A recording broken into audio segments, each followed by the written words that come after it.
All right, I think we are live. Sorry, those of you that have been waiting in the chat. It's been a long wait. They started the chat like 30 minutes before they started the actual live videos here. So sorry about that. So this is Alaskan Ballistics Late Night Gun Chat. I got John Fazer on with me again. He's from Tok, Alaska, or it's where he's living right now. And so he's from the real Alaska. I'm from Anchorage. So that's the way it works right there. So, John, go ahead. City boy. Yeah, we're ruining the whole state right now. Go ahead and tell us about what you got upcoming on your channel or anything like that. Nothing planned as of yet because we actually finally got above freezing today, so we're finally starting to melt. So I should be able to get out to the range again here soon. Nice. That's awesome. Yeah, we're pretty well. If it's a south facing lawn or hill, it's starting to melt pretty well. But if it's north facing, it's not there yet. Yeah. For those people that don't know this far, these people that don't know this far north, sun rises in the southeast, stays in the southern hemisphere most of the day, southern part of the sky, and then sets in the west. Let's see who we got. We're going to do a roll call here of everybody we got. Dan O'Neill was the first person here. Shoot first, ask questions later. He says, brownie is for my fat. Hey, yeah, that's me. If I didn't have gluten-free, I'd be even fatter. Michael Kaler, who hopefully is going to join us in a minute, says turd third. Daniel got as my judge is fourth, and says in Spanish. And then, let's see, we've got John Fazer, of course, Mr. F&H. Yo, what's up, buddy? Jeffrey Locke, just waiting. And we got American Fitness, Alaska One, Andy, Bald and Curious. What's up, you sexu Alaskans? What's a sexu? Other than a typo. Pat, Real Man of Genius, you got a link. Chuck and John, what's up, fellas? Hey, what's going on? Alpha Romeo 15 and John Fazer, so that's cool. Looks like I've got Michael Kaler from his car. All right. So, hey, Michael, what's going on, man? I'm actually hanging out with a buddy with everything going on right now and everything's shut down. So he's a teacher, much like somebody else we know full time. So, and now he's got his kids at home too, going through all that. We don't get much time together. So I'm spending time with you guys and him tonight while he's out door dashing. All right. See, we got Baby Hulk and roll call 219, Christopher Niakuk. Hey guys, what's going on? So, again, late night gun chat. We're just talking guns. Whatever you guys in the comments want to talk about, we'll discuss it. There's not a lot planned. You know how late night gun chats are. Sometimes they become a little bit of a train wreck, but we got two great Alaskans with us right now, so that's some good stuff. Hey, I'm going to mute you while you're driving, and then when you want to say something, just unmute yourself, Michael. Ask? Can I call you back? I got a question, and I'll ask you, and then I'll unmute. Okay, go ahead. So the Kel-Tec Sub 2000, Gen 1 and Gen 2, both of those are folders, right? Correct, yes. Yeah. Definitely both are folders. The only difference between Gen 1 and Gen 2 I thought was the handguard. There might be a few other minor differences, but yeah, I'm thinking about it. Let's see. First question of the night. Luke T. Hey, Chuck, how much velocity do you lose by going from a 2.5-inch barrel in a 41 mag? Is 2.5-inch barrel even worth it? The last time I was at Sportsman's, I actually saw the same gun I have, the Ruger Red Hawk 2.5-inch 44 Magnum, but in 41 Magnum. So it was a 2.5-inch Ruger Red Hawk. I would say you would lose anywhere from 200 to 500 feet per second, depending on the load. 500 be on the extreme side, probably in a very lightweight bullet. But 200 to 300, 350 most cases. But if you were shooting like a 185 grain, you might get, really, really, really, really there. Let's see, Booger Dog's here. So as far as is it worth it, that's just the way it is. 67 Rebel SSD AMC is here. It's good to see him. Okay, so we got a lot of people joining in tonight, so it's good to see. All right. So, Michael, why did you ask about the Keltec folder? I thought that's the only Keltec I've really ever wanted. So that's that. Go ahead. Yeah, I've been looking at it. You know, I'm a big fan of the Smith and Wesson and the M&P series. They fit my hand well, and now that they've got that one that came out, and I know it came out like a year and a half, 2 years ago with the M&P magazines. And I've been really debating on getting one of those for a truck gun or a backpack gun, camp gun type of thing. Even though up here in Alaska, a bit underpowered, even with some of the good buffalo bore stuff for 9mm. But me and a buddy were starting to talk about it, and when you look at that for $300, as opposed to an AR that you would take down and put away, that's a pretty good financial difference between the two, and I'm just not sure if it's worth it. So I'm trying to gather all the information. And he had once said that he thought he saw one that didn't fold over, and I just wasn't sure if we had it. So I'm trying to gather all my information before I make the decision. Yeah, not in a Keltec. Now the old Rugers didn't come apart, but the Keltecs always folded over. Let's see. Roll call is asking if you see a ammo shortage in your area. I actually haven't been to the store in a couple of weeks, week and a half, since the money ran out. And I've spent all my money on ammo. So I haven't right now. Yeah, there was 9mm. Was the only thing you could get was that streak jockey and hollow point for a while. So that's that. So yeah, could be an issue. Yeah, American Fitness. How about a change up for guns? What do you think about bow hunting? It's in Ohio. Deer gun is about 1 week, and archery is like 5 months. Thinking about getting a bear diversion eco with a 40 to 60 draw weight. Hey, if you're into archery hunting, by all means. I've never been a good shot with a bow. I've never really been trained well, so I don't think I would be into archery hunting. Especially don't like having to chase something wounded, especially if I'm brown bear hunting or something up here. I wouldn't do that. But hey, if it gets you that much more venison in the freezer in Ohio, go right ahead, man. Is what it is. So, what do y'all think about that? Are y'all bow hunters? Obviously, John Fazer is. So. Well, yeah. I shoot bow for fun. Again, that bow is only about a 30-pound bow, so it's not going to take anything out. And I don't think even here there's a different bow season. There are different areas in draw hunts where you can only use a bow. Yeah, but there's no dedicated season here. It's not like the bow season is longer. Right. Our season here is pretty long. I know, like the last caribou season was from like September to April or something like that. Yeah, it's insane. And that was because they extended it. They extended it like another 6 months. Yeah, and the worst thing about it is like there are places you can legally go hunt caribou year round in Alaska. You can hunt them like up on the North Slope. You can hunt them middle of June. Has to be a bull only.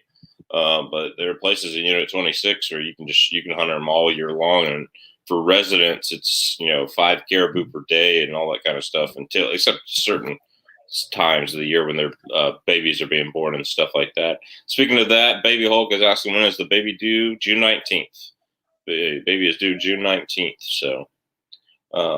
So V-Borg, we got Baby Hulk coming in, that kind of thing. So while we're waiting on a question or two, talk about the Anchorage's mayor. That did such a good job. Y'all did such a good job watching my video last night. It's like at 850 views. It's not even 24 hours old. It's pretty good for me. And I had a lot of people say they went to alaskagunrights.org. And when they did that, they were signing in and signing the petition. So, and this is just to say that the Anchorage mayor doesn't have the right to close down Sportsman's Warehouse, Cabela's, and Bass Pro.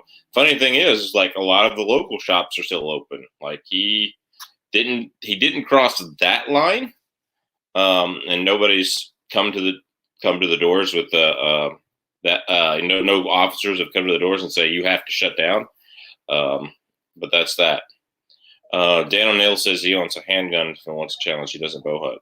So thank you to everybody out there. So who signed that petition and all that jazz. But John, have you heard anything like that up in like the Fairbanks area or anything like that up in Toke? I mean, not in Toke. I mean, we only have the one store, and they're open. They're almost out of everything though. They're real low on ammo.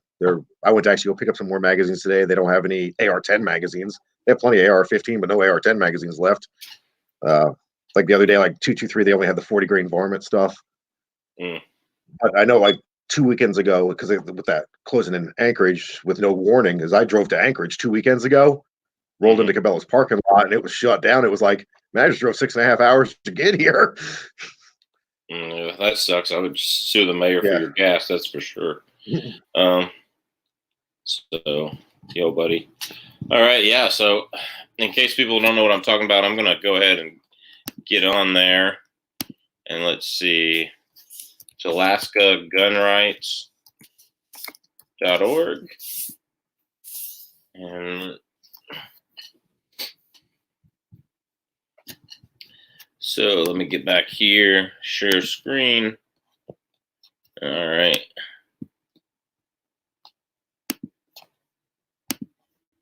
All right. Hopefully everybody can see my screen. Going to AlaskaGunRights.org. Can y'all see me on AlaskaGunRights.org? And go to this take action. It says demand Berkowitz cease and violating law, reverse gun store closures. All right. And here we are. Here's Mayor Berkowitz, reopen gun stores. Cease violating the stars. Basically, your recent unconstitutional closing of firearms retailers is a clear and blatant violation of your oath of office. Agreeing the forced closure of Cabela's Fast Pro shops and the sports warehouse is a violation of Alaska Statute 29.35.145A, which makes it illegal for you to limit the sale of firearms within the municipality of Anchorage. Your recent conduct infringes on the right to keep and bear arms, guaranteed in the Constitution's Second Amendment, not to mention your freedom of assembly in the First Amendment, peacefully assemble.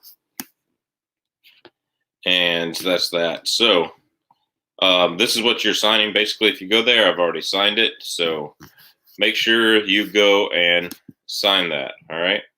So it actually switched screens on me. So anyway, does everybody everybody can see that? John, you can see that? AlaskaGunRights.org. So, anyway. All right, so 67 Rebel SST AMC says, John Phaser, if you need some mags, we have plenty down here. If you need something, we can send it up. Yeah, that's what Chuk was telling me. And in fact, I was there the last day. AR-10 mags were, even brands besides Magpul were out at Alaska Ammo. Darth Yogi. Yeah, go ahead. Yeah, they're pretty much just, I don't understand that because there's stacked AR-15 magazines. Usually those AR-10 magazines sat there forever. I was just trying to buy an extra one. I was like, I just wanted one more. And they were completely out today. Yeah, you probably already have American Fitness. You're spot on. If you want time in the woods, Florida, Alabama give you long gun seasons. Georgia is a pain, has split seasons. Bama, Thanksgiving and morning to January 31st. So I actually used to live in Georgia. It actually has a long gun season. I mean, in the southern zone in Georgia, you actually had October 19th to January 15th. That's darn near 3 months. And at the time, so I always thought Georgia was better than Alabama and Florida in a lot of ways. Georgia, you started bow hunting. I think you could start bow hunting September 10th or September 15th or September 3rd or something like that. It depended. It was like that first weekend in September. So, is what it is. So Georgia gave you a lot of time to hunt. So I don't know about that. And Georgia was even weirder. Like you could get if you were a youth hunt, you could get wildlife management area hunts before the season, stuff like that. So is Cabela's still open, essential business or what? No, Cabela's is actually closed. They shut them down. The mayor sent the police to shut them down. So looks like we got Pat, Real Man of Genius, joining us.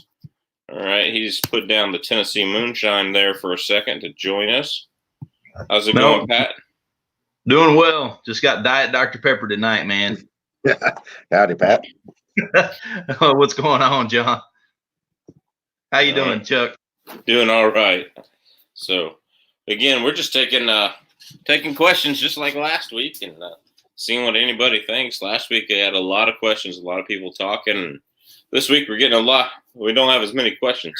Let's see.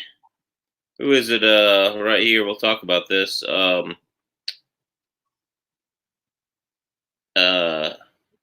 Daniel Gosma Judge says all large cities are dominated by the left. Free stuff buys votes.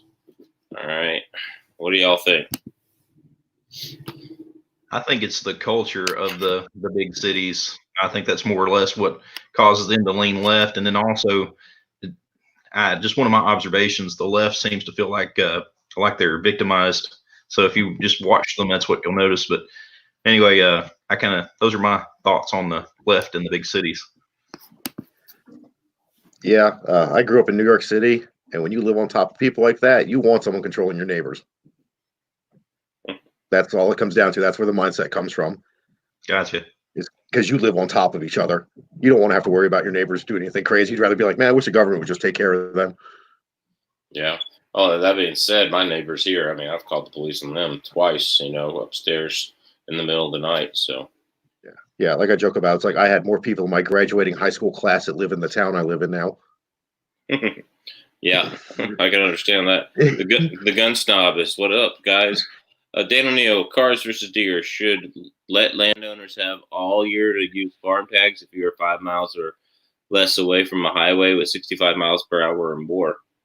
I don't know. I mean, part of it is if the highway is 65 miles an hour or more, you've got to be careful driving, that's for sure. But there are places where deer can be just in the middle of the road right around the corner. What do y'all think? Within 5 miles of if you're within 5 miles of a highway, highway's 55. Let's call it 55 miles per hour or more. Should farm owners be allowed to use tags all year round for deer? It's a big deal up here. We got moose. We have hundreds of moose every year killed on just the Matsu Valley roads alone. As you enter the Matsu Valley from Anchorage, Matanuska Valley, that's where Wasilla and Palmer and all that jazz is, for people who don't know. You actually see a sign that says, deer are killed this year on Matsu roads. Please be careful. It's a big yellow sign, and it has one of those rotating number buttons, Yeah, updates every July. Yeah, updates every July. It's usually, about 270 a year?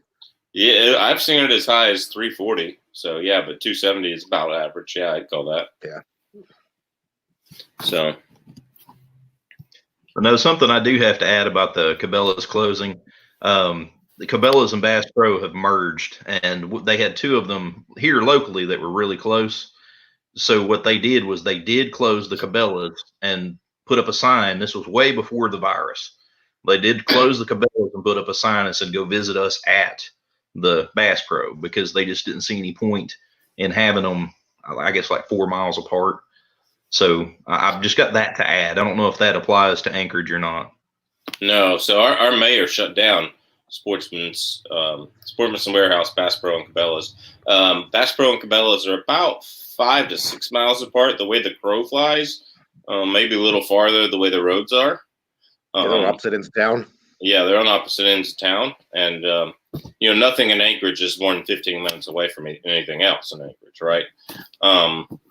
Just depends on that, because it's like living in Anchorage, just like living in the outer suburbs of Atlanta, like in Henry County, Georgia, or something like that, or maybe living in Anchorage just like living in Knoxville, with even less people. Does that make sense?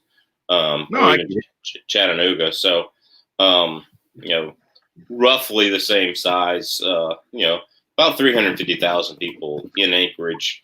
A lot of people work outside of Anchorage in the oil industry or fishing or something like that. So they're always out of town. So you get to keep and eat the roadkills. There's a way you can actually sign up, and the roadkills. The roadkill list. Yeah, you can get on the roadkill list. John, you know how to tell people to get on that? I don't know how to. I know a lot of people here are on it, but I'm not. Yeah. They basically come drop a whole moose off in your yard. They may have gutted it depending on how far they had to bring it. And they basically just drop it off in your yard, and you've got to butcher it right there. And they take it back up into your driveway, take a little skid loader, and go, moose, and you got to take care of it. And you know, I had a friend that her neighbors did it, and they went over and helped a little bit and got some of the meat, but they said there's like blood washing out of the driveway for like a couple of days. You know, it was gross. Yeah. That's what's nice. What I do is because I travel almost to the Canadian border every day, or I was before this, to work with a family out there. So the nice thing was, is on my drive out, I'd see all the caribou and then tell them, be like, hey, here's where the caribou are out. And they'd go out and kill them and bring them back. And I did part of their kill. Nice. Nice. The beady buck was killed on my brother-in-law's family farm. So Daniel, God is my judge. When do I get to hunt your brother-in-law's family farm, huh? I'll even make a video and tag you in it. So, Hillsborough County, Tampa dropped a curfew from 9 p.m. to 5 a.m. tonight. Jam cell phones until you click OK. Tool took 4 battery dumps to clear my phone without clicking yes. Oh, wow. Booger dog. Hillsborough County, Tampa, Florida. Wow. That's definitely interesting. You know, you can't move around without your cell phone. If it gets to the point where they're tracking cell phones, sorry guys. There you are. I'm going to call Pat. Real man is my genius. I'm going to call you, and you're going to call me, and we're going to leave it on, and I'm going to tape it to the back of somebody else's bumper.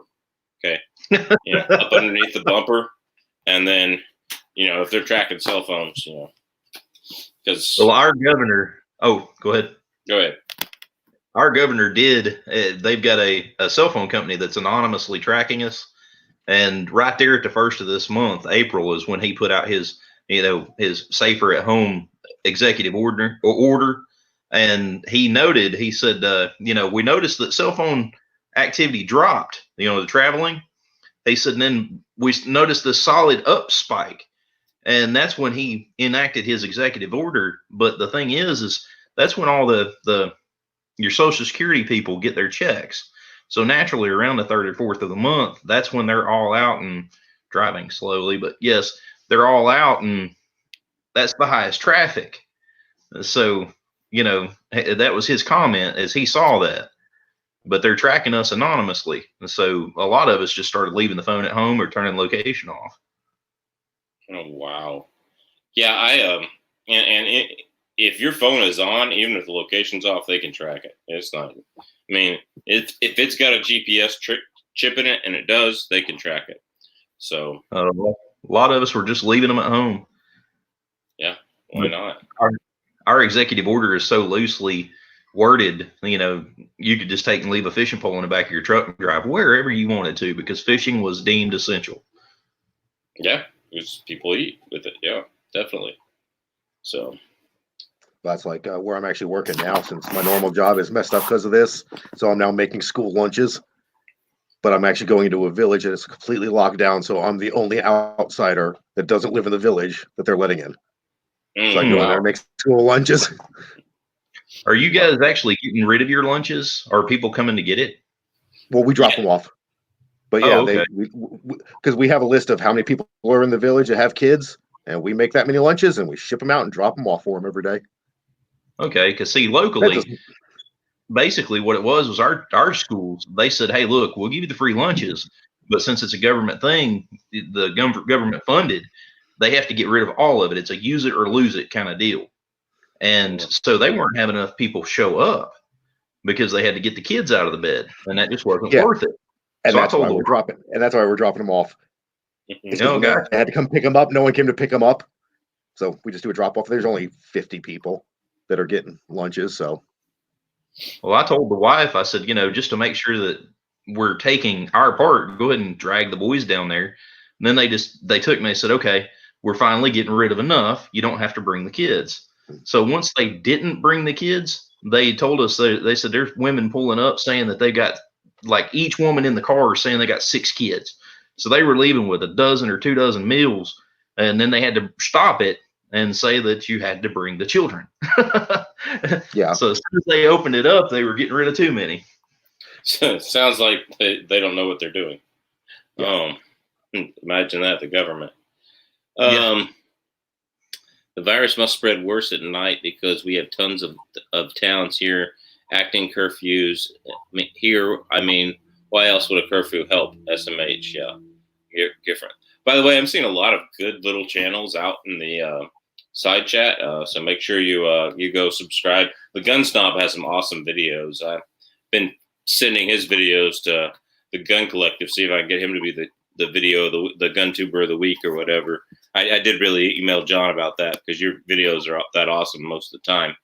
American Fitness, Drop It Like It's Scott, Daniel God Is My Judge, VT Concerned Citizen. Let's see.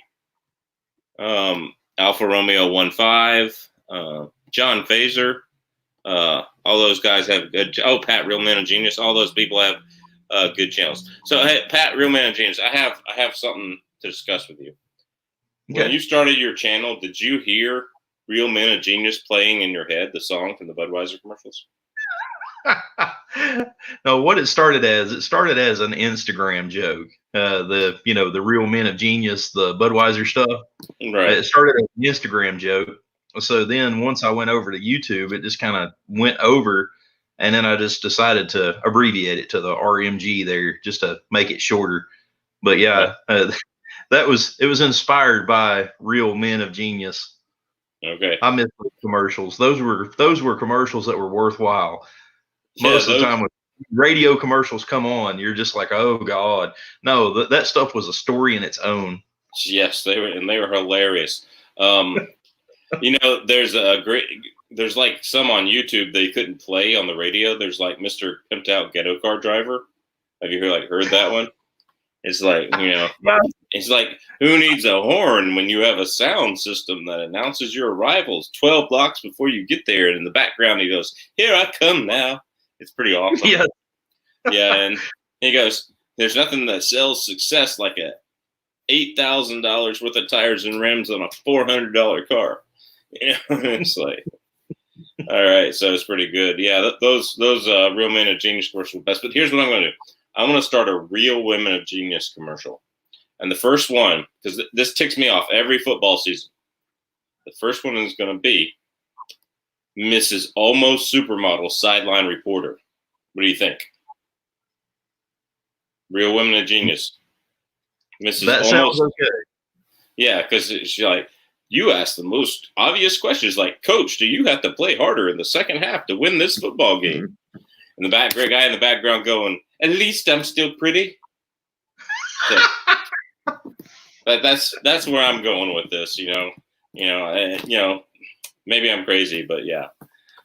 So make sure you be looking out for that. I think I'm going to do a Bud Light presents Real Women of Genius. And then I got to do like a Nancy Pelosi one, like, she will betray your rights by sneaking in gun control to the Corona stimulus bill. And in the background, she goes, "At least I once was pretty, maybe." Pretty. I've got a question here from Full Ed Taco. I've watched. He's got a channel too. Asking if there are any new suppressors in my future. There might be. I'm thinking about Form 1-in-1. There are some really good solvent trap kits where you can get a pretty quality suppressor without the long wait. So yeah, I'm thinking about getting my tax stamp, my Form 1. That way it's 2 to 3 weeks if you e-file it.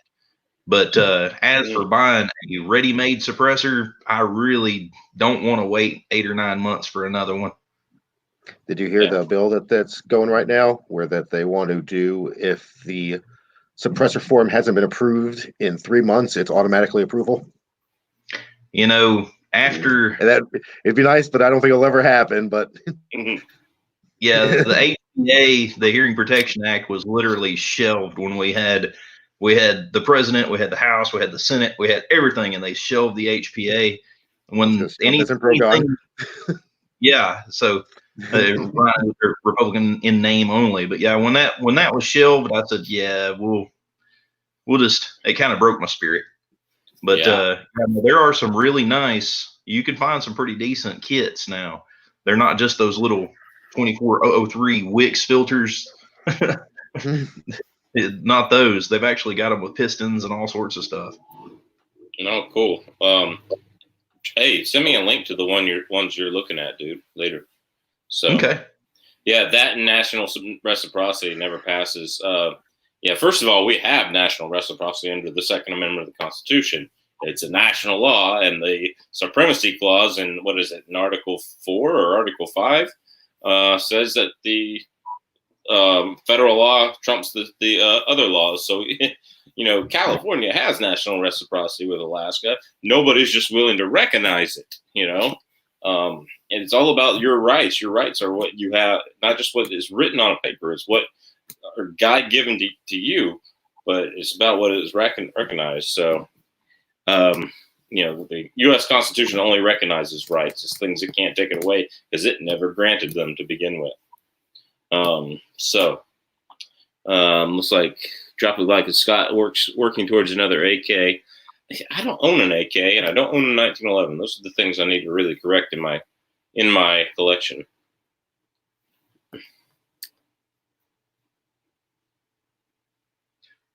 Now the gun snob, he asked about it taking.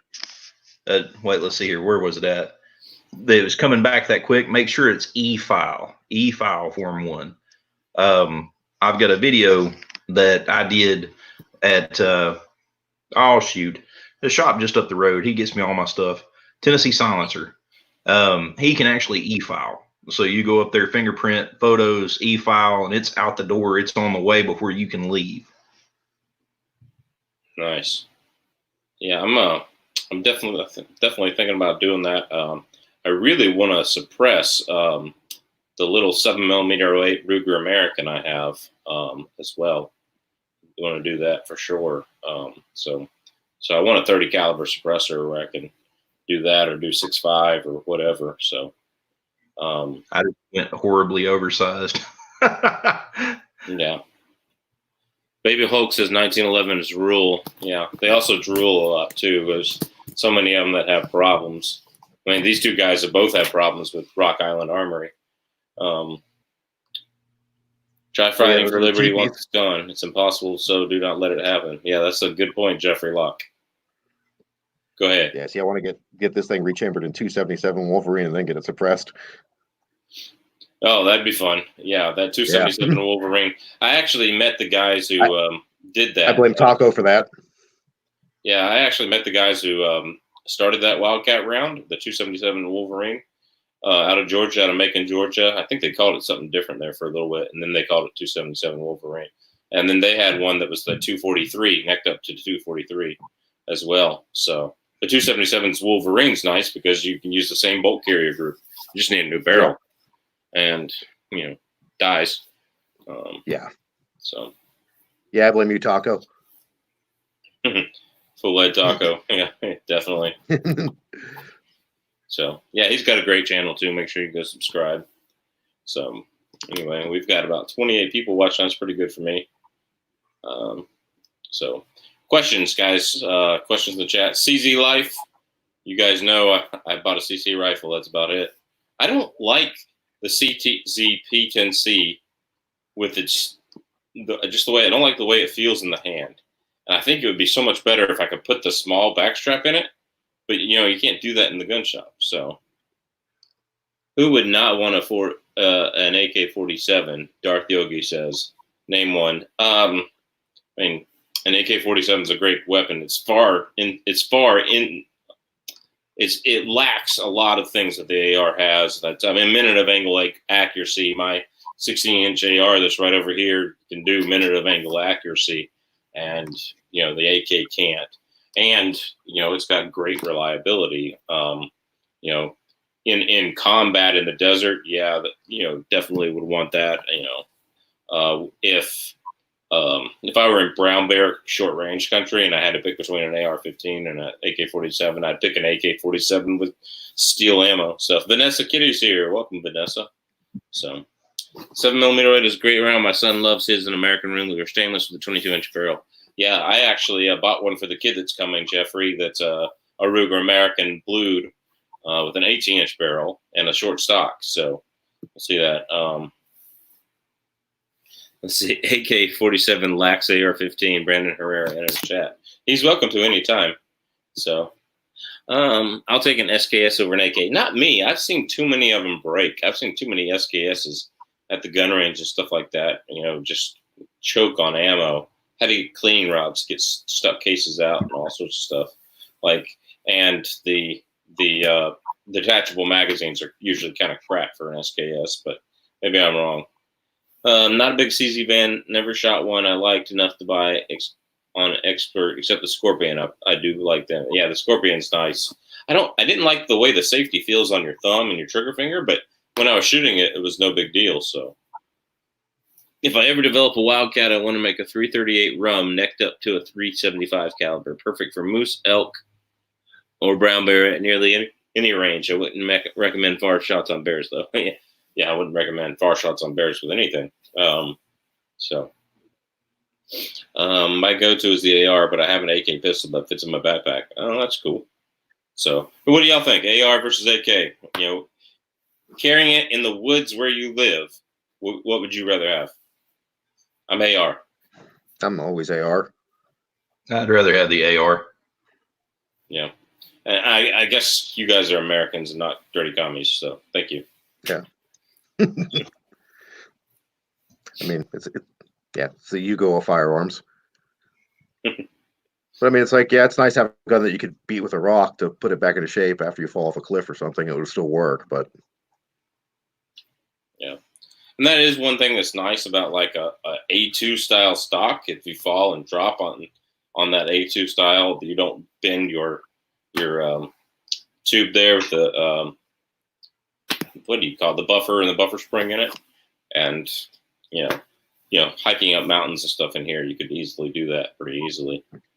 That's that. Yeah, I just put the PRS-3 on my AR-10. I think my AR-10's up to 15 pounds now. I think I need to do something to take some weight off that thing. Yeah, you need that. That's that POF Revolution. That's a AR-15 frame. That's actually a 308. Yeah, I've seen that. They just stretched it a little bit, didn't they? Yeah, they just moved a couple little things around, and it's AR-15 sized. It's AR-15 weight. Of course, you get that nice big 308. Yeah. Of course, they charge you for it. That's the Gen 4. They put a lot of nice features in it right in the front of the trigger guard. You can literally just lift your finger up, lock the bolt back. Mm-hmm. Yeah, I put bad levers on everything since I shoot everything lefty. All the long guns I shoot lefty, so everything has a bad lever. This is internal. Oh, it's internal? Okay. It comes through the trigger guard. This isn't on the side. Yeah, okay. I can't handle it to show it to you. Yeah. But it All right, Nathan Manley says, how do y'all like 357 SIG out of the 229? I was actually recommending that to somebody yesterday who messaged me on Facebook asking what he should get, 357 SIG or 10 millimeter. And I said, if you're going to do full power 357 SIG loads and you're going to hand load and stuff, get a SIG 229. The 4-inch barrel will do anything you want it to, or just under 4 inches, I think, maybe. I've been looking for the SIG barrel for P239 in 357 SIG. So if anybody sees one, I want it, buy it, send it to me. I'll pay you back. We'll figure out the money and stuff later. But I actually want the 357 SIG barrel to my SIG 239. So that's that. But yeah, what do y'all think? 357 SIG, 229. What do y'all think? I've never shot any 357 SIG, but I've only ever heard good things about it. Just besides the fact that the ammo is expensive. Yeah. But I shot any oddball. I shoot 10 millimeters, so I have to hand load it. I can't afford to buy factory ammo. Shoot, that's for sure. I shot 357 SIG back in 2003 to 5, and then just didn't go back. Mm-hmm. Chuck has a beautiful 239. Yeah, thank you. It was the last one in the country, I think, because literally I was looking on Sportsman's Warehouse deal that they had on looking online to see if I could get one shipped to my store, and they said none. And then I walked into my store and there was one on the shelf. I was like, well, your inventory kind of stinks. What are your thoughts on Glock 20 10 millimeter? Someone is offering one for $400 with 250 defensive rounds of Buffalo Bore. Drop it like it's Scott. If it's a Gen 3, you want to stay away. They had several runs of bad extractors. Not that you can't fix that. And for that price, you might want to do it, especially with that many rounds. Yeah, the ammo itself is worth that much, isn't it? Just about, yeah. 250 rounds of buffalo bore. I would do that just for the ammo.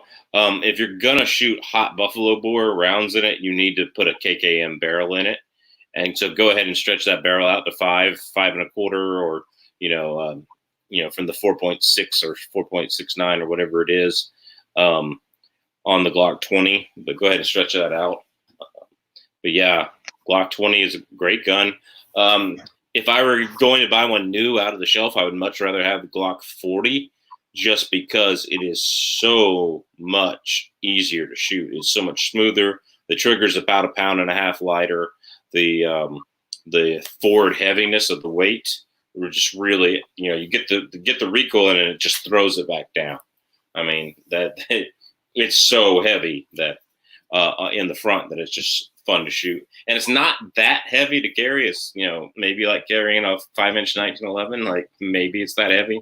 It's not as balanced because of that, but it shoots so much better because of that. My wife really enjoys shooting that, and she carries that one most of the time in bear country, where I carry the 45 Super and the Glock 21, or I carry the Glock 29 if we're together. But yeah, she actually carries that in bear country most of the time. So that's that. Yeah, good questions. Let's see. Armament and Axis. Hey, how's it going, buddy? Delta Elite, no plastic, fantastic. Yeah, but Delta Elite can't take some stuff. Obnoxious One, it's good to see you, brother. Been a while. Tim Kemp, nice baby Hulk. Sig P220. The Sig P220 10mm is nice. So, what do y'all think, Pat? Is that a good deal for Drop It Like It's Scott? With that much ammo, I don't see how he could go wrong. Yeah, because I bought a gen. Go ahead. Sell the gun, keep the ammo. Yeah, I mean, buy it for $400, set the ammo to the side, see if you can't get somebody to put you in $350, and you just walk away with that much ammo for $50. Seriously. Yeah. Yeah. I had a Gen 3 Glock 20 I bought from a friend, and it absolutely stunk. Had extractor issues and stuff like that, but we couldn't get it to run. Well, the best thing about Glocks is you can replace every single part. Yeah. And make it not a Glock when they're actually good. Yeah. And most of the time, that's the only factory Glock I've ever had issues with. So that's 10mm Glocks, I've always heard high power stuff they don't like with the factory barrels. Yeah. Well, yeah, that's an issue with the chamber support, though. Like, they have the little beveling in there, so it's not a fully supported chamber, and that's why they feed so reliably. Jeffrey Locke, I like a 1911 10mm. The gun should be Cerakote covered. Yes, it should be. I like a 1911 10mm too. I really do. I don't think they are what a Glock is in the same price range. If you want a reliable, nice 10mm, you're going to have to get a Dan Wesson. The Ruger's nice at $859. But it's $859 here on the shelf at our local Cabela's before it was closed, and Glock 40 is $720-ish, $750-ish. So why would you get a 8-round, all steel gun that's heavy versus the Glock 40 when they're and the Ruger can still be finicky. I mean, all 1911s can still be finicky. So 8-round? What are you talking about? Yeah, you have the 16-round one, and you had issues with that one. You said. Oh yeah, I definitely did. Yeah, it definitely had issues. Yeah, I don't like guns that I have issues with out of the box. I've only kept one gun that I had issues with right out of the box, and that was my Smith & Wesson MP2.0. And that's probably the same way as every Glock I've ever fired has had issues, and everyone's it's the ammo. Sure, okay. No, it's the shooter. Yeah, it could be that too. Yeah, I got those girly limp wrists. And Glocks are awful about limp wristing. Like it doesn't take much. They are just absolutely awful about limp wristing. I love Glocks, but all this cussing Glock. Daniel God is my judge says, hey, this is just for Daniel God is my judge, and tell the crazy Glocksman too. Glock. Okay, there you go. All right, that's your little song for the night, Daniel. All right, I got a Gen 4 Glock 20, runs great. Got a KKM 40 caliber barrel for it, and no issues either. Yeah, cool. Lab time. Yeah, that's awesome. I'm thinking about getting a 40 caliber or even a 357 SIG conversion barrel for the G40 or even the G29. That'd be fun. So Let's see. I still have my Dan Wesson Specialist. Love that gun. Yeah, I want that new. What is the Dan Wesson Bruin or the Dan Wesson Kodiak? Yeah. You're full of Glock. Yeah, I am. I have 7 of them. Also, never buy an AK Yugo with folding stock. Just don't do it, Darth Yogi says. Yeah. So, that's that. All right. Any more questions we have? This is just late night gun chat questions. So if you've got any questions, put them in the chat. The Gun Snob says the 1006 is greater than the Glock. If you could fly up right now, we'd put that to the challenge. But I would love to have an old Smith & Wesson 1006. That'd be fun. But only a single stack. That's where a lot of those old 10 millimeters, that they came out with. They're only single stacks. Double stack guns. Way to go. And that, like, even the SIG 220, huge grip, single stack gun. Why would they do that? The grips are like that thick on them. And anyway, if M&P 2.0 ever came out in 10 millimeter, hopefully it wouldn't be like the 45 that only has 10 rounds and a huge grip. But it's what it is. So let's see. Drop a Scott, like it, Scott's got to run. See you, buddy. Best hog gun I ever had for Florida swamps in Palmettos was a Marlin 35 Remington. How would a 35 Remington do up your way? Oh, just fine. You would want a hand load hard cast for bear protection. But 35 Remington's got way more energy than a 44 mag or even a 454 Casull with the right load. So why not? What do y'all think? 35 Remington for bear protection?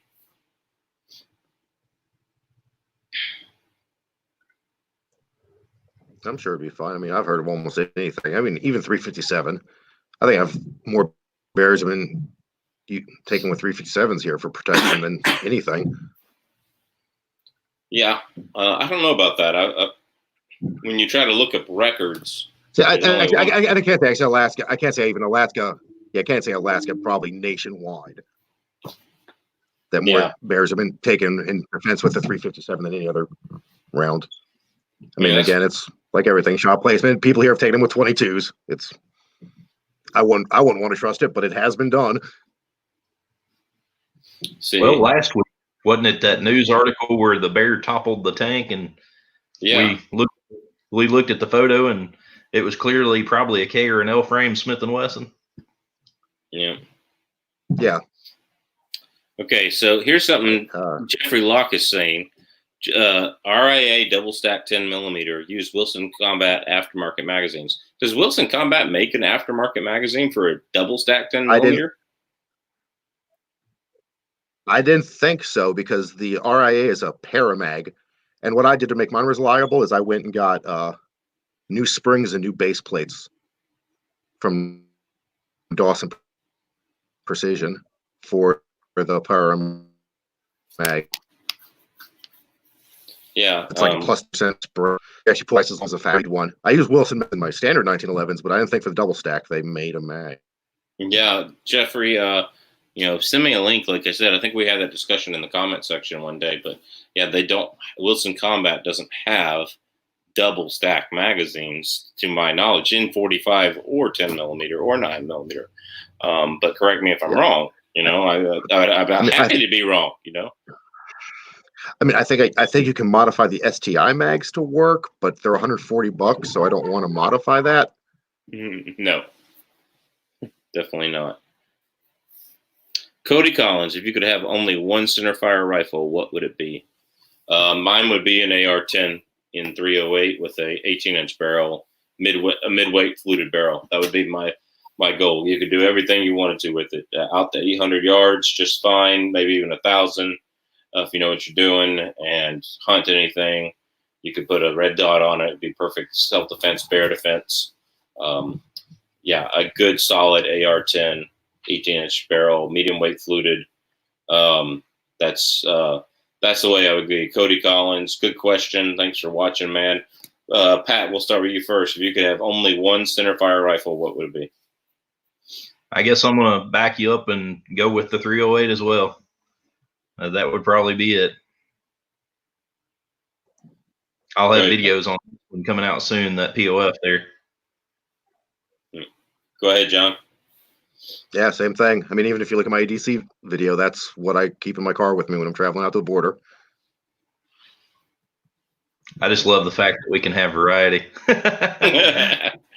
Yeah. I was thinking maybe I'd do 6.5 Creedmoor, but just the amount of, it's just, it is what it is. Hey, Hootie Hoo, what's up, man? He said and hit the thumbs up button. Thanks, Hootie Hoo. Yeah, so. Yeah, I'm seeing several in here. Hootie Hoo, Warthog, Alfa Romeo, Gun Snob, Baby Hulk. Yeah, all great channels. Make sure you subscribe and like and all that jazz. So.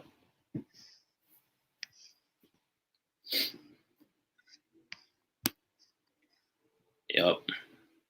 I'm going to have to log in on this StreamYard.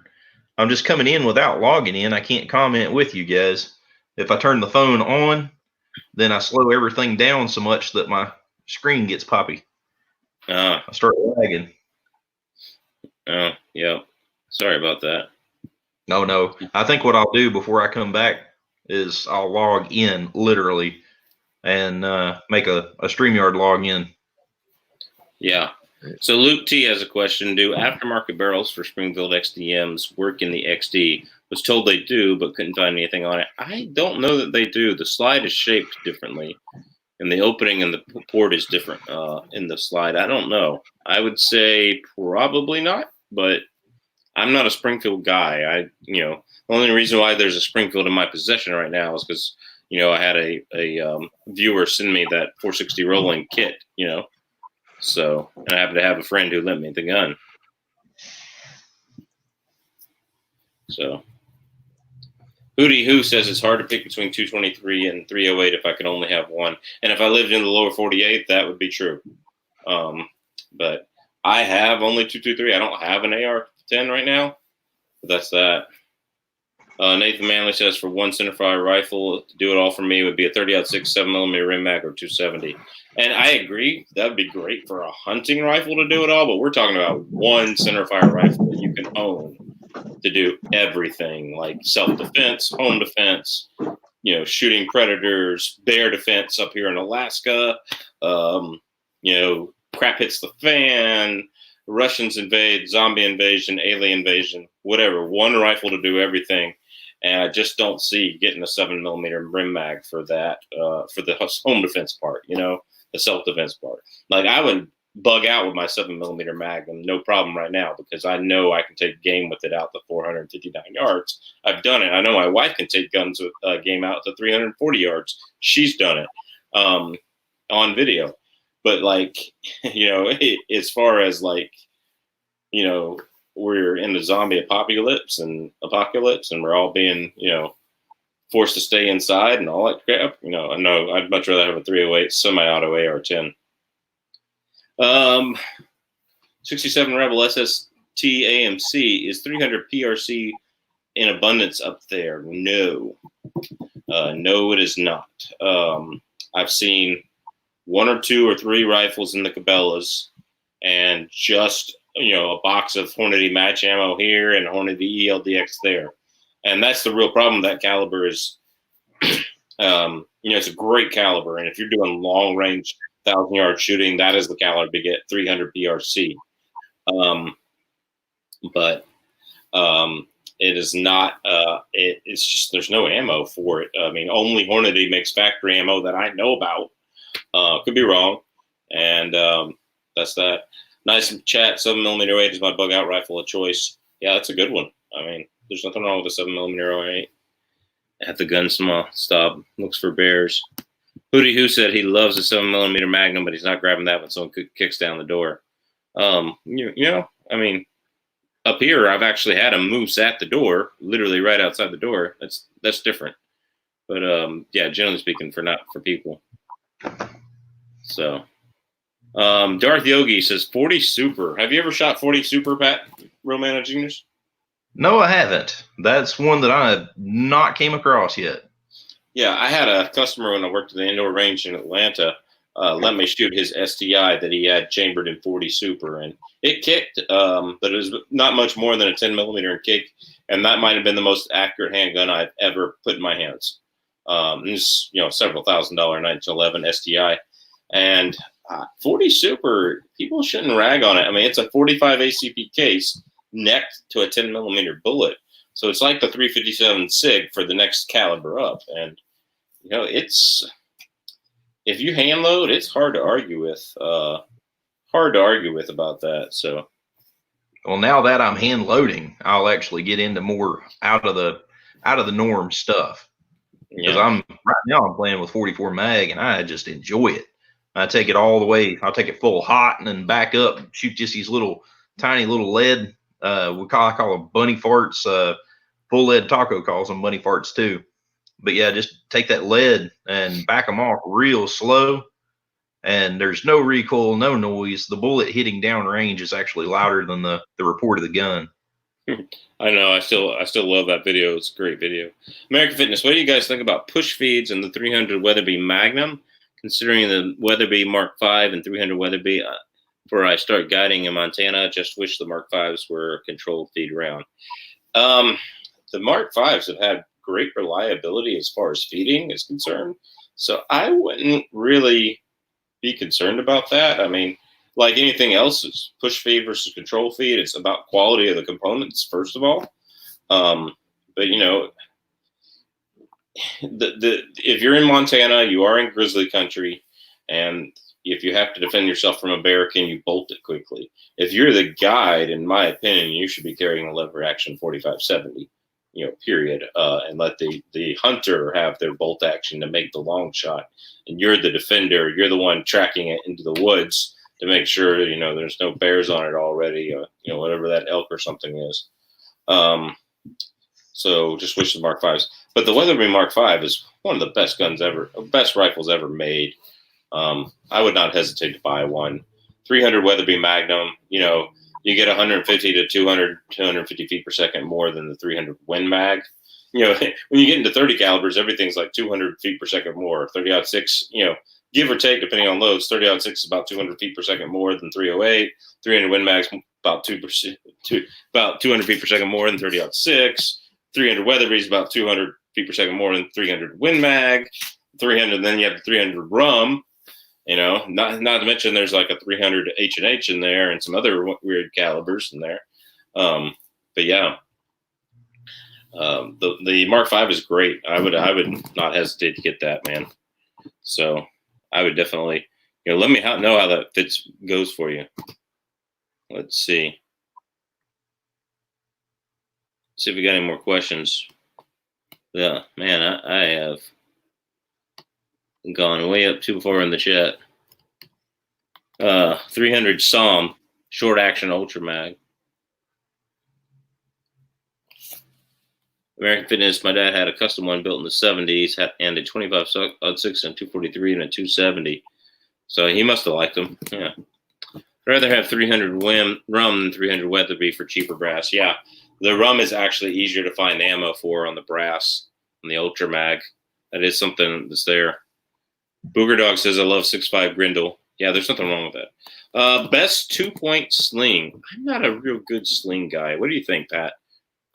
I have got two of the Magpul. I can't remember the names of them, but I like those nice, big, wide webbing. It's on this rifle. I can't handle it to show you.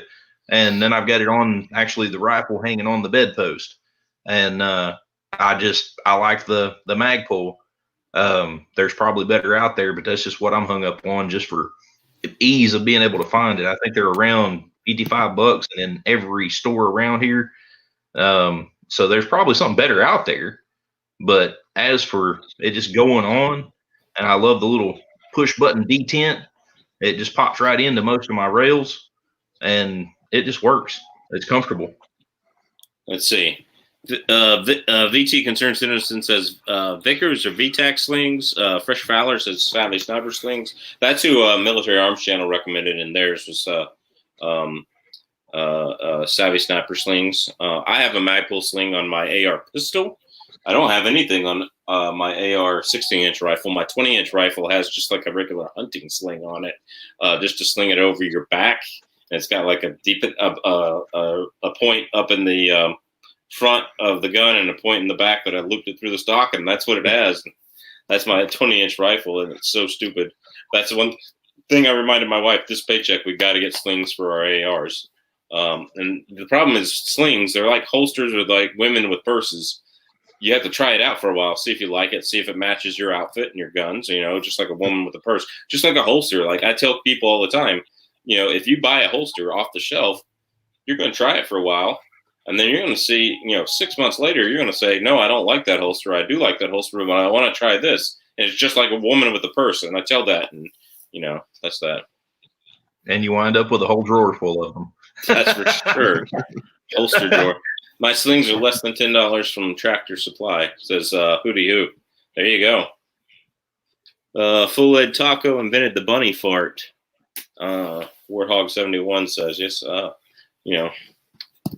I need to come up with a name for mine then. But yeah, it's just bunny fart. So Warthog71 says 6.5 Grendel has a better BC and sectional density than 308. Greater kinetic energy out past 500 yards, more compact. I think 6.5 Creedmoor does, but I don't think Grendel does. It just doesn't get the velocity to get more kinetic energy past 500 yards than 308. Y'all correct me if I'm wrong on that, but 6.5 Creedmoor definitely is better out past 500 yards as far as long-range paper punching. And, you know, I love the 6.5 Creedmoor cartridge. I'm not a man bun hippie wearing guy like a lot of people think, but, you know, I just I love the cartridge, but it is designed for long-range paper punching, not for long-range hunting. I still think it's a 300-yard and in for hunting caliber.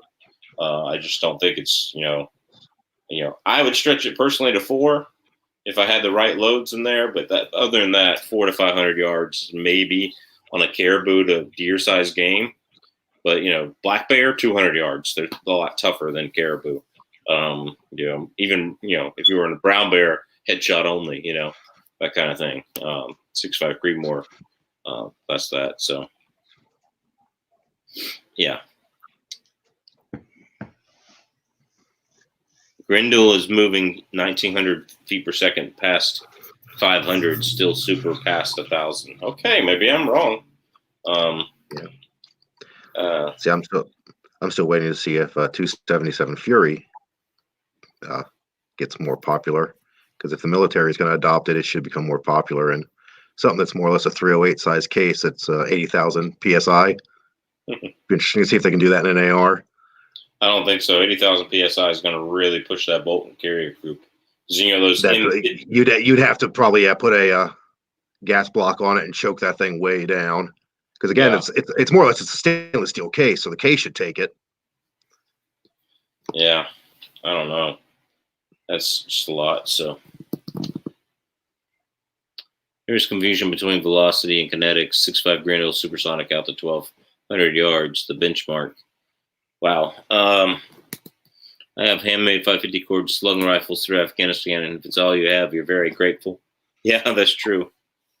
123 grain Sinar, Lopua brass. That'll do it. All the big dogs are in this chat. How much energy at target is important too. Yes, it is. So 358 Yeti is a crazy round in the AR-15 platform. Y'all know anything about 358 Yeti? That I've heard the name, but I don't know anything about it yet. That one's a new for me.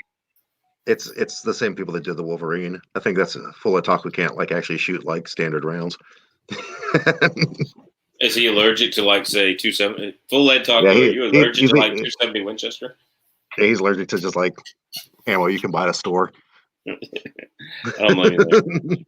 Yeah, 1,000 foot-pounds. Fresh Flower says, yeah. If it doesn't have a flat 1,000 foot-pounds, I don't want it to try to take down game. You know, past a certain point. So that's how I am. You know, past a certain point. But it is what it is. Love my 338 Lapua, but $5 a bullet gets expensive. Took a mule deer with mine last year, though. I remember that video, I think. Yeah, 338 Lapua is more than 50 BMG a lot of time, most of the time. So it's a 308 cut case cut down and necked up to 35 caliber. So it's almost a straight wall case, almost maybe. Maybe not quite full lead taco. 80,000 psi, sure, unless we invented some new stuff other than just get an AK-47. I can't stand the 49th State says I can't stand weird, nice cartridges, niche cartridges. I love them actually. Every cartridge is a niche cartridge. Every cartridge fills a niche. 270 is a little bit flatter shooting than 30-06 and a little bit better recoil. But that's where the 270's niche came in. It's still a great, wonderful round, but they're all niched. It's a necked case, full delay taco says. All right. I got to get up at 4 a.m. Central to haul propane in my semi. Y'all have a good night. Stay safe. See you, Nathan Manley. Stay safe. Hey, let us know what you build. Nathan Manley won that lower for me, so let me know what you build with that, dude. All right. Let's see. Rachel Kovard, nice to see you in the chat. Any questions? Let us know. First time I've seen you here. Good job. Thanks for letting us. Thanks for watching, rather. But yeah. We have 20-something SWAT officers in Packed Coast City complaining on his 308 wanting a 338 Lapua. Daniel, guys, my judge, good night. And remember, friends don't let friends buy a Glock. That's right. They let them buy 7 of them. So I don't like having a hard time finding the rounds or components to shoot. That's true up here, especially. 35 Wayland lays down deer is really good. Use it during primitive season. Fresh Fowler, are you in Mississippi? I know Mississippi allowed you during primitive weapons season any gun designed before the year, or copy of a gun designed and shot a caliber designed before the year 1900 you could use. And so I would go out during muzzleloader season, primitive weapon season, with my 4570 H&R single shot. And I know a lot of people used to use 35 Wayland for that same reason, because the lever evolution round, you could get that thing shooting 300 or 400 yards in the flat grasslands of Mississippi. So are you a Fresh Fowler? Yes, but I live in Louisiana. Oh, so you're hunting in Mississippi, you live in Louisiana. So that's that. Well, we have gone 107. I'm looking at the wrong number. We've gone 1 hour and 7 minutes. And I don't see a lot of more questions. Darth Yogi, would you use 7.62 by 39 on Grizzly Defense? If it's what I had, it would work. But again, not my first choice, but the people have done it up here. 350 Yeti pushes 200 grain bullets at 2,500-ish feet per second in an AR-15. All right. That's kind of nice. I've got to look this up. Yeah, I got to look this up just so that it's in my search history. 358 Yeti. Yeah, that'd be fun. See, I've heard of the 45 Raptor that they're doing that with. That's a neck down, or no, like straight wall 308. All that stuff is what is it? Mad Dog Weapon Systems is who sells all of those barrels. See, the 49th State says, how do I need to pronounce that? 49th State. A regular 338 Win Mag is so much cheaper than 338 Lapua. Lighter gun, more common, has enough speed and power to hunt moose out to 1,200 yards. Don't need a Lapua. Absolutely. 100% agree. 338 Win Mag is the way to go over Lapua. And you can hunt 1,300 yards with 338 Win Mag if you know what you're doing. Fresh or Hootie Who says AR or AK. I'm picking AR. Absolutely, any day of the week. There's no doubt on that. I'm an American. Good place for a noob to check out on AR-15 builds. I got a couple lowers, not sure what to do with them. I'd like to build one for a left-handed family member though. So for left-handed, I would check out Stag Arms. They kind of built their name on doing left-handed stuff. If you want a high quality build, Rachel, I would say go with JT Distributing for not tons of money. If you want a high quality build for decent parts, I've built 2 of their guns. They have extremely good barrels, great reliability. The only jam I ever had on my 20-inch JT Distributing, I used to own it when I lived in Georgia, was where I didn't crimp a 55 grain VMAX correctly. I didn't crimp it at all, and it hit the feed ramp and went straight into the case. And I consider that my part as a hand loader. Palmetto State, if you want to build a decent gun that's cheap, they're out there if you don't want to spend a lot of money on it. And I have had no issues with Palmetto State. I wouldn't put it on an Anderson lower because they don't fit very well, and that's kind of the issues I've had. But as far as the quality of Palmetto State stuff, I would build. My wife's AR is a Palmetto State. My 20-inch is a Palmetto State, and both of them shoot an inch at 100 yards. I think you could get a little bit more, but she shot an inch group at 100 yards with an 18-inch Palmetto State, and I shot an inch group at 100 yards with the 20-inch Palmetto State, and we were shooting 62 grain, Barnes TSX, 62 grain. So, what are you gonna say, John? Yeah, right before all this went down, the gas station / gun store in town actually had stripped Palmetto State armor lowers for like $35 a piece. Yeah, so you can get them. Yeah, and here that's a good deal because everything is double, triple. Yeah, that's a real good deal in Toke. Yeah, yeah. So needless to say, I picked one up. Yeah, one is an Anderson. Good to know. Yeah. So on my Palmetto State and the Anderson, they fit together so loosely, and this is the 20-inch one that shoots an inch at 100 yards. So it's not like it's a huge problem, but they fit together so loosely that I tried to tighten them together by putting the AccuWedge in, and I cut too much of the bottom of the AccuWedge out, and I had to put some shims on it and stuff. And so anytime it would get the least bit dirty, it would get sluggish going into the chamber because there's too much of this going in between. And of course, it's microscopic to the human eye, but it's too much of this going between the upper and lower because you're actually forcing them apart, not forcing them together. When you do that AccuWedge, you're just taking the slop out. So that's that. I would definitely look at that. But if it's an Anderson, just make sure take a pair of calipers and make sure that your Anderson is in spec. And I've not had any problems with the Anderson lower per se, but I think it's a little bit out of spec, just a hair. PSA also guarantees all their stuff. So if it doesn't work, they'll take care of it for you. That's true, but they are pretty slow on their customer service, I've been told. Could be wrong. Lab Time said he has the same issue with Anderson and Palmetto State. Okay, it's good. It's not just me. So that's that. So I have 4 Andersons. All fit my PSAs, fit well. Hey, good, Warthog 71. That's great. I'm glad they do. One more law, then one more law, then one more law, no freedom. Yeah, that's how it works. Rich White PBR, nasty, almost nasty at natty. Okay. So again, it's been about an hour and 12 seconds or 12 minutes here. Pat, you got anything to say before we leave and get out of here? So, well, I am reading up on this 358 Yeti here. Definite thanks for that, Full Ed Taco.